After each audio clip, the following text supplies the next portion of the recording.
नमस्कार।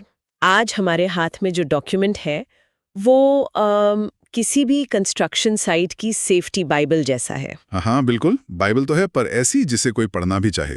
सही कहा। बेसिकली ये एक गाइड है कि घटनाओं की रिपोर्टिंग कैसे हो और सेफ्टी कैसे सुनिश्चित की जाए। और यहाँ सबसे जरूरी शब्द है प्रैक्टिकल। हाँ, मैंने कई कंपनियों में 100-100 पेज के सेफ्टी मैनुअल देखे हैं जो बस धूल फांक रहे होते हैं, कोई नहीं पढ़ता उन्हें। तो चुनौती नियम बनाने की नहीं है। नहीं, बिल्कुल नहीं।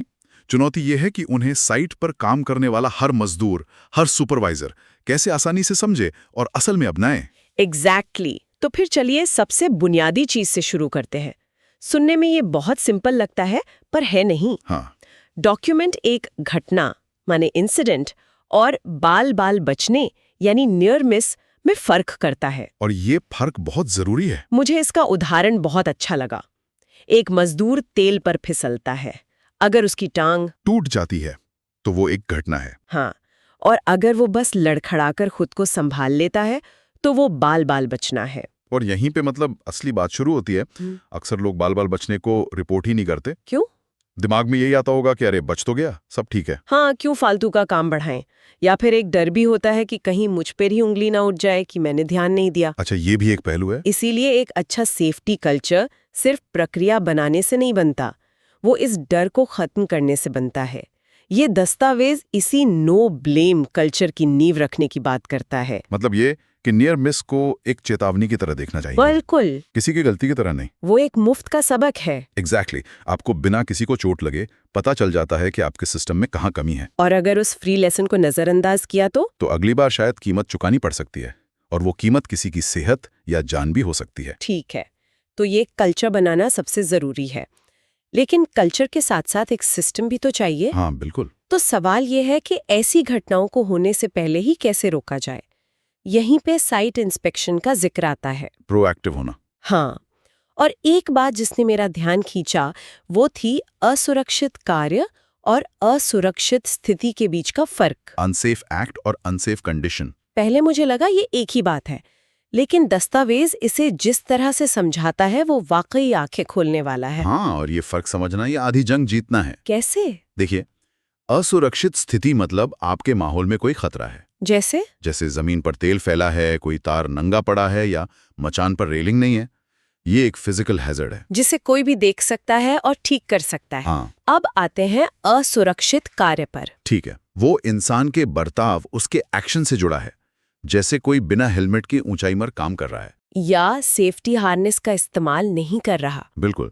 एक को ठीक करना आसान है, आप तेल साफ कर सकते हैं। दूसरे को ठीक करने के लिए आपको ट्रेनिंग, अनुशासन और लोगों का माइंडसेट बदलना पड़ता है, जो ज्यादा मुश्किल काम है। बहुत ज्यादा। अगर हम अपने तेल वाले उदाहरण पर वापस जाएं, तो जमीन पर फैला तेल एक असुरक्षित स्थिति है। सही है। लेकिन हो सकता है कि किसी ने तेल के ड्रम को गलत तरीके से रखा हो, जिससे वो लीक हो गया। तो वो एक असुरक्षित कार्य था जिसने उस स्थिति को जन्म दिया। प्रिसाइजली। और एक अच्छा इंस्पेक्शन सिस्टम दोनों पर नजर रखता है।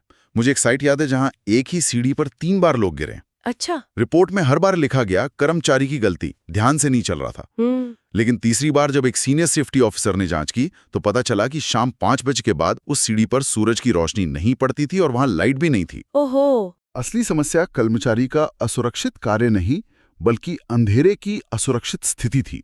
और इसीलिए ये दस्तावेज सिर्फ खतरा पहचानने पर नहीं, बल्कि उसकी जड़ तक जाने पर जोर देता है। बिल्कुल। और सिर्फ पहचानना काफी नहीं है। हाँ, दस्तावेज कहता है कि हर चीज को तस्वीरों के साथ रिकॉर्ड करो और सबसे जरूरी फॉलो अप करो। हाँ, फॉलो अप। एक खतरा जिसे पहचान लिया गया लेकिन ठीक नहीं किया गया, वो तो टाइम बॉम्ब जैसा है। पहचानो, ठीक करो, वेरीफाई करो और फिर से साइकिल शुरू करो। यही लगातार सुधार का चक्र है। ठीक है, तो खतरों को पहचानना और उन्हें ठीक करना तो एक बात हुई, पर हम जानते हैं कि 100% परफेक्शन तो मुमकिन नहीं है। कभी नहीं। कभी ना कभी कुछ तो होगा ही, चाहे वो नियर मिस ही क्यों ना हो। तो जब कोई घटना हो जाती है तब सिस्टम कैसे काम करता है? रिपोर्टिंग की असल प्रक्रिया क्या है? यहाँ दस्तावेज एक बहुत साफ हायरार्की बताता है। ओके। पहली बात, हर कर्मचारी को यह अधिकार और हिम्मत दी जानी चाहिए कि वो किसी भी असुरक्षित चीज को तुरंत रिपोर्ट कर सके। मतलब कोई भी? हाँ, वो अपने सुपरवाइजर को बता सकता है, सेफ्टी ऑफिसर को बता सकता है, लेकिन लेकिन जो फॉर्मल रिपोर्ट सिस्टम में डाली जाती है वो सुपरवाइजर, सेफ्टी ऑफिसर या EHS टीम ही डालती है। अच्छा, पर ऐसा क्यों? कोई भी कर्मचारी सीधे रिपोर्ट क्यों नहीं डाल सकता? इसकी वजह है क्वालिटी और कंसिस्टेंसी। मतलब? अगर हर कोई अपने अपने तरीके से रिपोर्ट डालेगा तो किसी में आधी अधूरी जानकारी होगी, किसी में जरूरी डिटेल्स नहीं होंगी। समझ गई। जब एक ट्रेन्ड सुपरवाइजर या सेफ्टी ऑफिसर रिपोर्ट फाइल करता है तो वो सुनिश्चित करता है कि उसमें सारी जरूरी जानकारी हो। इससे रिपोर्टिंग में एक रूपता बनी रहती है। ये एक तरह का फिल्टर है जो शोर को हटाकर साफ सिग्नल आगे भेजता है। बिल्कुल सही कहा आपने। और एक अच्छी रिपोर्ट में होता क्या है? सिर्फ ये लिख देना तो काफी नहीं होगा कि तार ढीला था। बिल्कुल नहीं। एक अच्छी रिपोर्ट में कुछ चीजें होनी ही चाहिए। पहली, साफ तस्वीर। दूसरी, सटीक लोकेशन। तीसरी, घटना का समय। और चौथी, सबसे जरूरी, संभावित खतरा क्या है। जैसे इस तार से किसी को करंट लग सकता है और पास में पानी भी है। जिससे खतरा और बढ़ जाता है। बिल्कुल, बिना इन डिटेल्स के रिपोर्ट पर एक्शन लेना मुश्किल हो जाता है। तो ये बहुत महत्वपूर्ण है।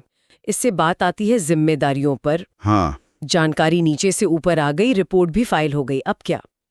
यहाँ पर दस्तावेज साइट इंचार्ज और प्रोजेक्ट मैनेजर की भूमिकाओं को बहुत साफ तरीके से अलग करता है। और ये समझना बहुत जरूरी है। सतह पर देखने पर लग सकता है कि दोनों का काम एक जैसा है, पर ऐसा है नहीं। तो चलिए इसे हमारे तेल वाले उदाहरण से ही समझते हैं ताकि सब कुछ एकदम साफ हो जाए। हाँ, अच्छा रहेगा। मान लीजिए तेल गिरा और एक मजदूर फिसलकर बाल बचा। अब साइट इंचार्ज क्या करेगा? साइट इंचार्ज का काम है तुरंत उस जगह को घेरना, गिरे हुए तेल को साफ करवाना, ताकि कोई और न फिसले। हाँ, और उस मजदूर से बात करके पूरी जानकारी लेना।